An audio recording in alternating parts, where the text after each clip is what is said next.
Well, we are going to move on to our day chair and speaker for today. So our day chair, let me share my screen just so you can see his name, Hugh Heyman. All right, Hugh graduated from Gustavus Adolphus with a BA in economics in 1986 and began working as a legal assistant for several law firms, managing large-scale document-intensive civil litigation cases. In 1997, he transitioned to sales positions and worked for a series of commercial printing companies in the Twin Cities. More recently, Hugh also worked in sales positions with both the IT consulting and health in the industries. Hugh has enjoyed volunteer positions with the Boy Scouts, various lay care positions at Christ Presbyterian Church, and coaching youth sports. Currently, Hugh enjoys playing tennis, golf, softball, volleyball, biking, and playing cards. He loves games. I know there's a game group here that gets together occasionally. He was married to his lovely wife, Ella, of 35 years, has two wonderful kids who both live in the Twin Cities, and has a one-year-old granddaughter. Please welcome Hugh. Hey, thanks a lot, Ross, for that introduction. And I, in turn, have the pleasure of introducing everyone to our guest speaker today, Suzanne Sobotka. To give you a little background on Suzanne, she serves as the Senior Policy Aide for Infrastructure and Legislative Affairs for Minneapolis Mayor Jacob Frey. In this role, she's responsible for advising the mayor on major public works projects, including the Blue Line light rail extension, the Central City Stormwater Tunnel, and the ongoing application process to secure federal grants made possible through the Infrastructure Investment and Jobs Act, as well as the Inflation Reduction Act. She's also the primary liaison between the mayor and the city council members. And she's been working in transportation and infrastructure policy for over a decade, having previously served in various staff roles at the Minnesota Senate and as the senior policy advisor for transportation and environment for Governor Tim Walz. Outside of work, Suzanne enjoys tending to her extensive indoor garden, which I would love to see.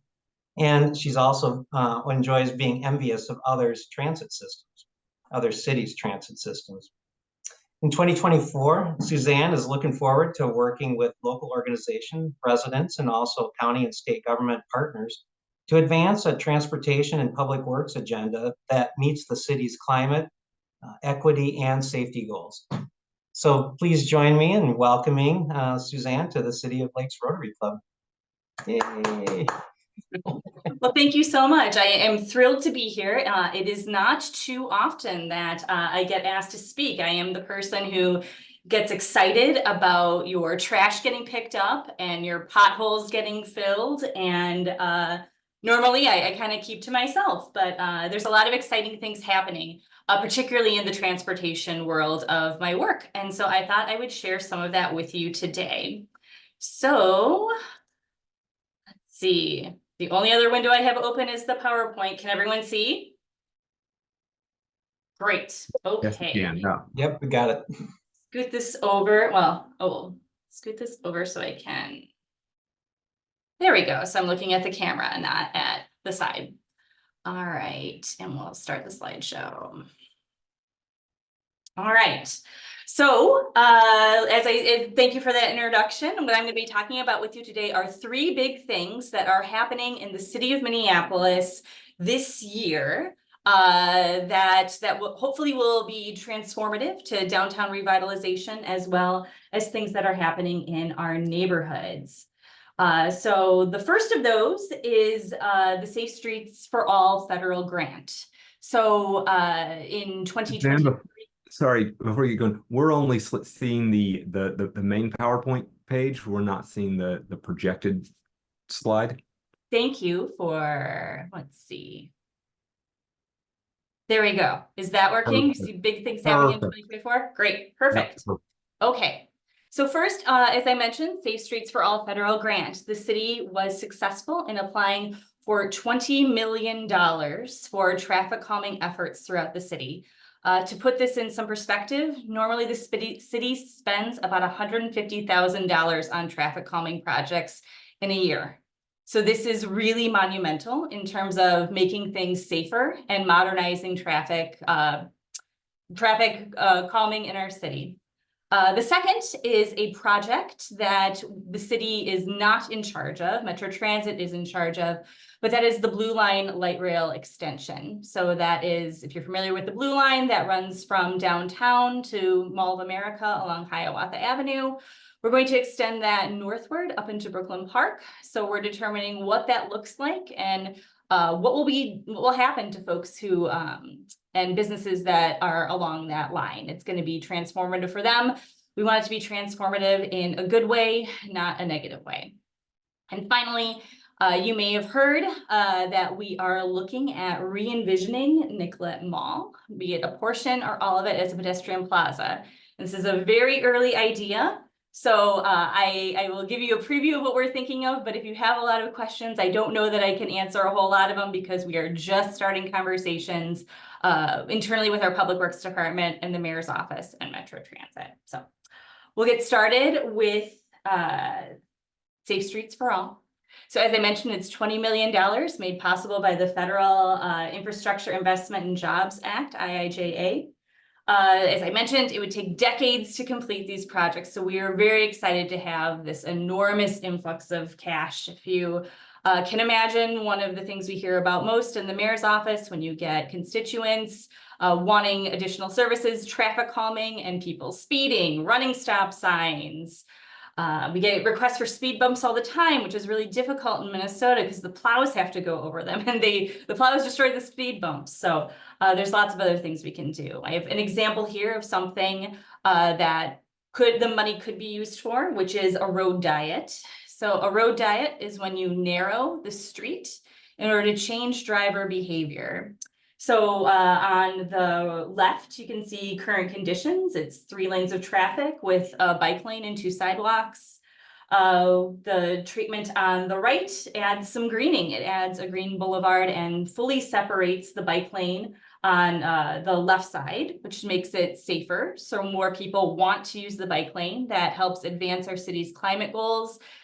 We also have what we call Vision Zero goals, and that is an international movement's the right word. It's sort of an international organization that envisions a world where there are 0 traffic deaths or injuries. We never say traffic accidents. We always say traffic crashes because accidents assumes that there was nothing you could do to prevent it when there are lots of things that you can do to prevent accidents. So we want to make people feel safer everywhere in the city, and this money will help do that. So I won't read this entire slide to you, but just to let you know that we will be prioritizing high injury streets with these dollars. There's about 25 miles of high injury streets. There's lots of things we can do in terms of speed wagons. You can see here a temporary roundabout that we put in a particularly dangerous intersection to make people slow down and force them to take the turn, even in order to go straight. And that could, it could become permanent someday, but those are temporary measures we see to see how we use to see how traffic will change once we implement them. So very exciting. This Safe Streets for All program is ongoing. So we'll see, we may be able to apply for planning dollars in future years and get even more federal money to make our streets safer in all neighborhoods in downtown. So the next big thing is Blue Line Extension Light Rail. And this is probably the highest priority, or I don't know about highest priority, but the most visible thing that I will work on this year. It's a partnership between the Met Council and Hennepin County. It happens to be taking place in the cities of Brooklyn Park, Crystal, Robbinsdale, and Minneapolis. So you can see here's just a visualization if you hadn't seen it before. It runs from Brooklyn Park, kind of near their library area, into downtown Minneapolis. Part of the issue with Blue Line is that it had a very different alignment for a very long time prior to 2021, and it has made it a little difficult and a little bit of an uncomfortable project to work on because the idea is so new to folks in the city of Minneapolis. It also offers some additional challenges and opportunities, and then it's a really unique line, right? So Central Corridor, which connects St. Paul and Minneapolis, is very much an amenity-seeking line. If you want to get from St. Paul to Minneapolis as fast as possible, I recommend you take the 94 bus, because the Green Line is really meant for you to get on, get off, go shopping, get back on. It's not meant to be the fast ride, right? That is in contrast to Southwest Light Rail, which that's the Green Line extension, starts down in Eden Prairie and goes through the chain of lakes, goes through Hopkins, St. Louis Park, and it really is meant to get you from the suburbs to downtown as fast as possible. There's developments around the stops, but they're really meant for folks who live at those developments. It's meant sort of like it's transit-oriented development with residents around there, but it's not really a destination. There aren't cultural corridors along the Green Line extension like there are in the Central Corridor. And this Blue Line extension sort of merges the two, right? So Brooklyn Park is really excited about making their stops more like a cultural corridor. City of Minneapolis definitely wants you to get off and go to the Capri Theater and go to Sammy's and go to the Olympic Cafe and go to the Lundstrom Academy to go see a performance. So that's a bit at odds with what some of the suburbs want, which is for you to get down here really quickly. It'll make this process of getting to municipal consent really interesting. So as I mentioned, the alignment didn't always look like this, and it's made things difficult. The Burlington, so BNSF Railroad, let me back up a little bit further. The original alignment was meant to be co-located with freight rail, and it was meant to go down Olson Memorial Highway, and it had a very, well, further south in the route that looked very different than it does now. Given all the difficulties of co-locating light rail with freight rail that we saw on the Green Line, BNSF did not grant consent to have freight rail relocated, and an argument went on with the railroad for years and years and years. And finally, in 2021, we relented and said, we got to find another place to put this train. So north of here, folks have been sitting with the idea of light rail for easily 7-8 years, and not a whole lot has changed up there, but things have changed a lot in the city of Minneapolis. So a study started in fall of 2021, and after about 18 months, they recommended moving the tracks from Olson Memorial Highway to Broadway. They offered a couple options about how the train would move south off of Broadway into downtown. It would move down Lyndale, just west of 94, or there were a couple options east of 94. And already the alignment that was proposed 18 months ago has changed given to public feedback, and it may very well change again in this municipal consent process. So this is just a visualization for you to see what the train looks like in the city of Minneapolis. You could ignore the #1 bracket. This is an image I stole from a Metro Transit presentation. So that was just to describe a station area. But Lowry Avenue Station is right at North Memorial Hospital. The station is actually in Robbinsdale, but it's right on the border and will serve a lot of Minneapolis residents. Moves south down Broadway, and you'll see at James Avenue Station, it swerves a bit north, 1 block north to 21st Avenue North. That's one of the changes that was made based on community feedback, that it would move off of Broadway. The other change that was made based on community feedback is that now, after it crosses I-94, it goes south on Washington. The previous alignment had been down Lyndale, and it's a pretty narrow corridor, and the neighbors were not happy about that. And the state legislature got involved, and we started looking at options east of I-94. So right now, the alignment that has been submitted to the federal government for their consideration is down Washington Avenue, turning toward Target Field Station at 10th. So there's that Plymouth Avenue station. If you can imagine, that is sort of right by the old Club Yeager building and the Minneapolis Public Housing Authority. That's where it will turn down 10th Avenue North, which again is a very narrow corridor. It kind of makes that little loop near the North Loop Garage and comes into Target Field Station.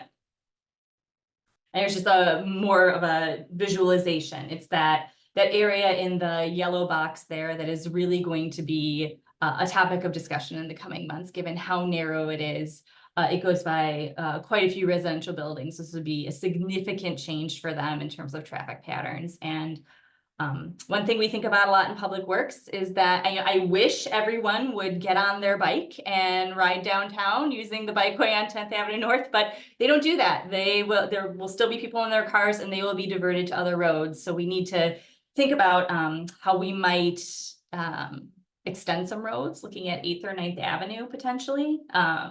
Again, like very nascent. If anyone owns property in that area, don't freak out. I'm not coming for your building just yet. But so we'll have to figure that all out in the coming months. So as I mentioned, municipal consent is a process in which the cities react to Metro Transit's plans for light rail. So we have this layout that I have showed you. We will have more to react to come this spring. So that will be available for comment by both cities and the general public. We will submit formal comments and we can make requests to modifications to the current proposal. We can request additional stops. You could request to remove stops. You could request widening the road to accommodate for on-street parking. You could request a parking ramp. You could request various financial guarantees, right? So for people whose buildings might be taken as a result of this, you can say you need to buy their building at market rate plus because we know what real estate prices are like, and they probably won't be able to relocate to exactly the same spot, or they won't be able to have a building that's the same quality that it is right now moving elsewhere. So you need to make sure that they are made fully whole and not just compensated for what is taken. There are policies we can enact. I'm thinking Hennepin County is really interested in approaching the state about how tax forfeited land is approached in order to give folks additional opportunities, right? There's a bunch of anti-displacement measures we could take. There was a report done by the Center for Urban and Regional Affairs at the University of Minnesota that came up with a menu of, I think, 17 different options for both policy and financial actions we can take to ensure that the communities along the light rail right now don't just survive construction before, during, after, but thrive during it, because that really is the point of bringing transit to a neighborhood, is to bring more people there and to have the neighborhood thrive. So it is not a simple up-down vote for municipal consent. It's a process of several months. I wouldn't be surprised if we have to tack on additional months because things are so new. The community really needs to sit with it and think about it and provide feedback about what they want. And then we also, I used to work for the legislature, and so I know how the legislature can get involved in these sort of things. And the legislature has a big lever to pull on this, and that is state financing of light rail. We get a lot of federal funds in order to do big transit projects like this, but the state has a role. And if the state is hearing from constituents that they're not happy about what's going on, it could definitely prolong the municipal consent process. An interesting thing about municipal consent is that although the state requires it, it is non-binding. We saw that happen with Southwest Light Rail, is that the way it's being built is not the way the city of Minneapolis preferred, but we got rolled by the suburbs, and it is being built the way it is being built. It certainly slowed things down on Southwest Light Rail, working out those kinks, but it'll be an interesting couple of months here working on Blue Line extension. So finally, to wrap it up, we'll talk about something very exciting. When I think about visiting cities that have pedestrian plazas, I'm excited to potentially bring something like that to Minneapolis, and that is the pedestrianization of Nicollet Mall.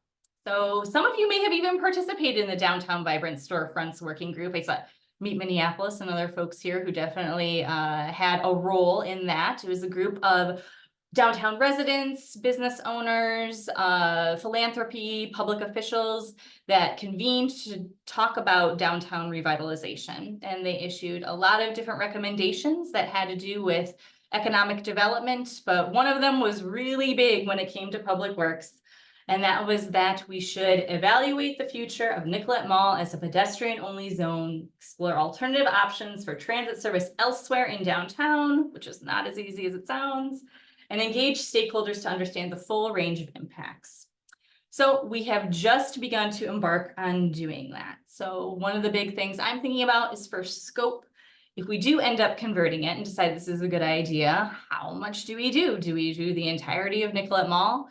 Do we just do a couple blocks?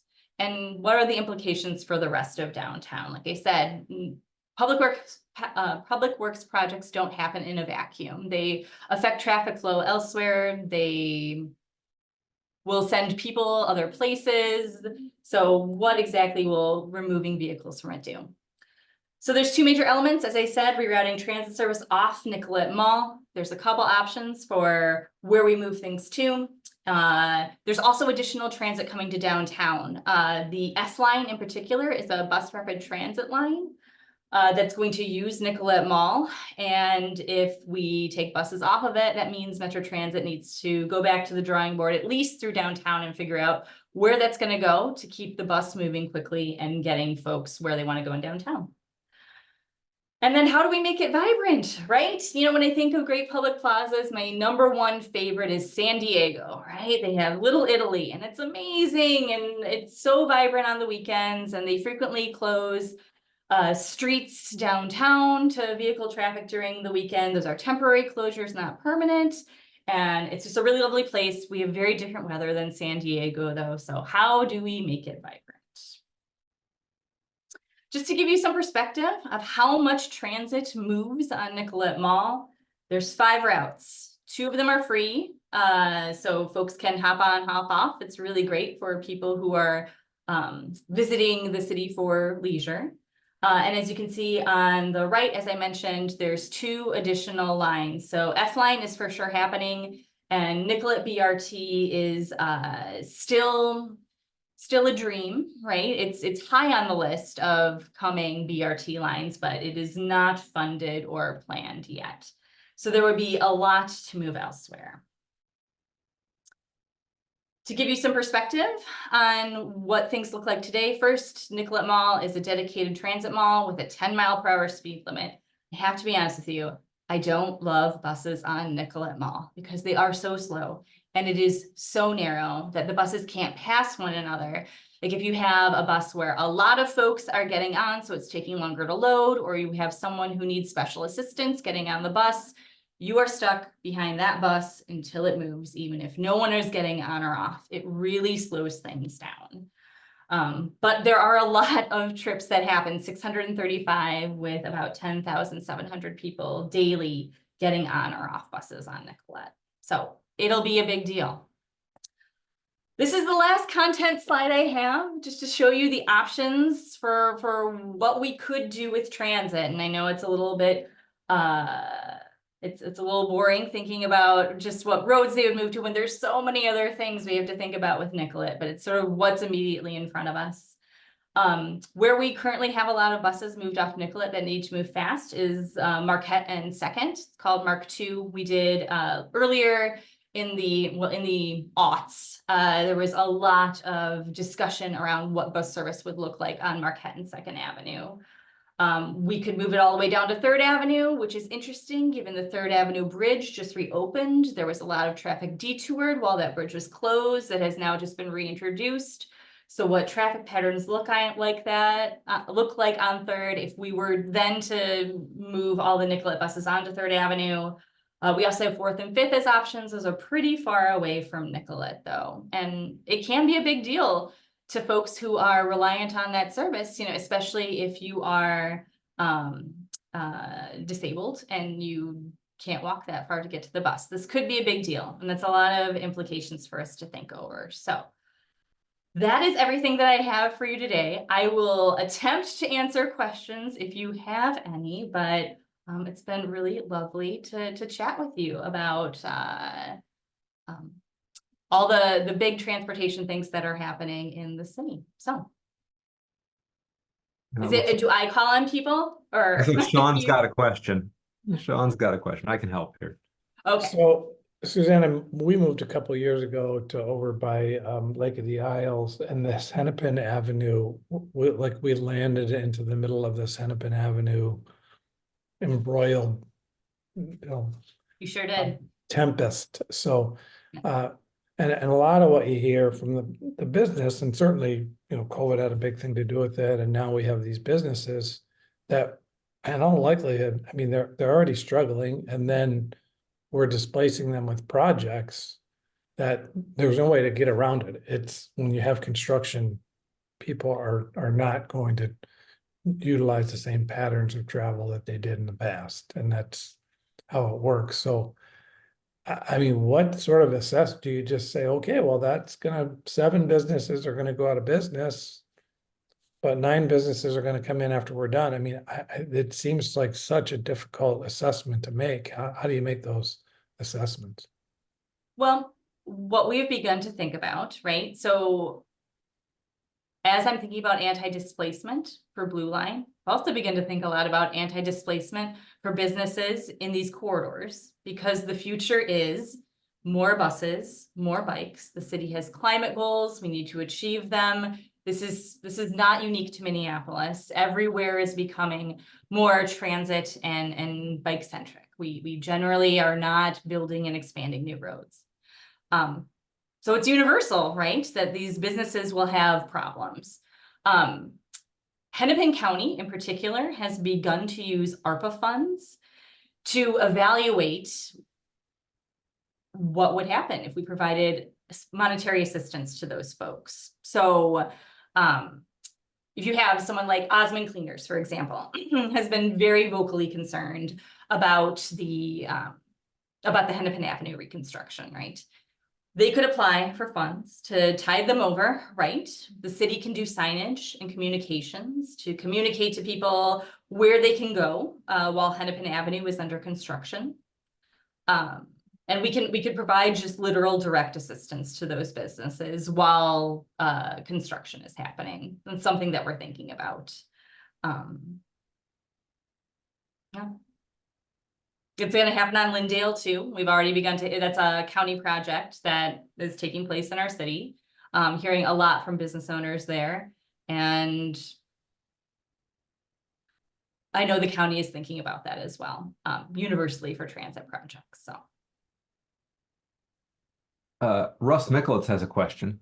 Russ, did you want to come off mute and ask your Yeah, question? I can do that. I get excited about the whole Nicollet thing, and we used to go to Eat Street a lot. I don't know what's happened on Eat Street since the pandemic, but then farther south, with the Kmart being rethought, demolished and rethought, does the downtown project think about all the way down to potentially Lake Street and what that does? So in terms of Nicollet Mall pedestrianization, I hadn't heard that we're thinking that far south, but in terms of future bus rapid transit lines, yes, for sure we are thinking about the Kmart demolition and how bus rapid transit through that area would positively affect movement through that area. Back in the Betsy Hodges days, there had been thoughts that there would actually be a streetcar. And a lot of that was fueled by the idea that one day, someday, we would demolish the Kmart. There's also been some talk about whether or not the streets that are disrupted by the Kmart, once we knock down the Kmart and the streets can become something else, would there be additional pedestrian plazas down on Nicollet, right? It's a big draw with Eat Street. You know, do we want to do that in the neighborhood as well? The city is seeking during the legislative session permission statewide for cities to decide whether or not their own streets can become pedestrian plazas, keeping that section of Nicollet in mind. Right now, we are only authorized to create pedestrian plazas in our central business districts. So that's statewide. So, you know, if Plainview, Minnesota decides they want a pedestrian plaza, they would be able to do it. So, Robert. Excuse me. Thank you, Suzanne. You did mention in your introduction that you do keep an eye on your favorite cities, sort of like competitive models. I just want to ask you, do you have a sort of a short list of favorite transit cities that you look to and with sometimes envy around the world? Yes. Number one with a bullet is Budapest, Hungary, which I know sounds so strange, but it is, they have all the modes. So they have regular bus, they have bus rapid transit, they have streetcars, they have subway, they have all of it. And it is the most foolproof system I have ever seen. I don't know if you've ever traveled somewhere new and you thought to yourself, wow, I could save a lot of money by using transit, but you didn't use it because you weren't sure how. If you get on the bus and you don't have correct change, what does that mean? Oh no. So I don't know if maybe Budapest works with travel bloggers, but every travel blog I looked at before I went to Budapest said, you absolutely take the 100E bus from the airport to downtown. So I did. I downloaded, they said, download the app in advance. I downloaded the app. It was in multiple languages. I selected English. I was able to buy my ticket before I even left the United States. When I got there, there was signage. They scanned my ticket. When I got on the bus, on a loop, repeatedly in multiple languages, was how to use their entire transit system just on loop for the 30-minute ride from downtown, from the airport to downtown. And just the app works beautifully. You can pre-buy tickets, all-day passes, and just scan the bus as you get on. It's frequent. Transit runs, I mean, less than 5 minutes in between buses. There's people on them. There's businesses near major transit hubs. So there's eyes on things, right? When we think about people not feeling safe taking light rail, maybe it would be better if there was a coffee shop or, you know, a pastry stand right there. And there's a business owner keeping eyes on things at all times, right? Helps make people feel safer too. I've seen Hugh come up. Are we running out of time? I should stop talking about Budapest. Budapest is my favorite though. Definitely visit Budapest and use their transit system. Yeah, I'm glad you got that in there because it's fascinating. And really your whole presentation was fascinating, Suzanne. It just gives you an idea of just the enormity of these projects and all the different facets of it. And I know we just had a short time here today to touch on a few things, but really appreciate you taking the time to come and share with us. Wish it could have been in person. And in that same vein, I'd love to invite you, and I think everyone on this call would love to invite you to attend one of our meetings in person if you ever have a chance. We do have a long-standing tradition at City of Lakes Rotary Club where we have leaders such as yourself sign a book that is given to a third grader through an organization called Way to Grow. And would love to have you be able to sign a book that we could share with a third grader at some point. But thanks so much for this whole presentation. It's well thought out, for doing it on online and Zoom. I know is tricky, but again, would extend a very warm welcome to you to come to our meetings when they are in person at any time. Great, I really appreciate it. I will throw my email address in the chat if you did have a question and we didn't have time to get to it. If I can get back to you in a couple of days. So there it is. Great. Fantastic. All right. Thank you so much. Thank you. Take care, everyone. Thank Yeah, you. you too. Thank you, Suzanne. I also want to thank our other volunteers, Rob Scarlett for the reflection, Brock, and for facilitating our vocational discussions, Day Chair Hugh again, and Speaker Suzanne, and then also Brock again for awesome work on the Zoom mastery. So next week, we will also be on Zoom. We will not be in person. So please do not show up at the Women's Club. Next week is also a Zoom meeting. Danielle Alexander Bailey will be here with us virtually. She'll be talking about personal branding. So why you? Because it is you is what her message will be. So I'm interested in what that means. But again, it's going to be on Zoom. So with that, go out and have a wonderful Rotary week. Yeah, thanks everybody. Thanks, Ross. Because no one else is like you. Exactly. No. Thanks to me, Jeffina.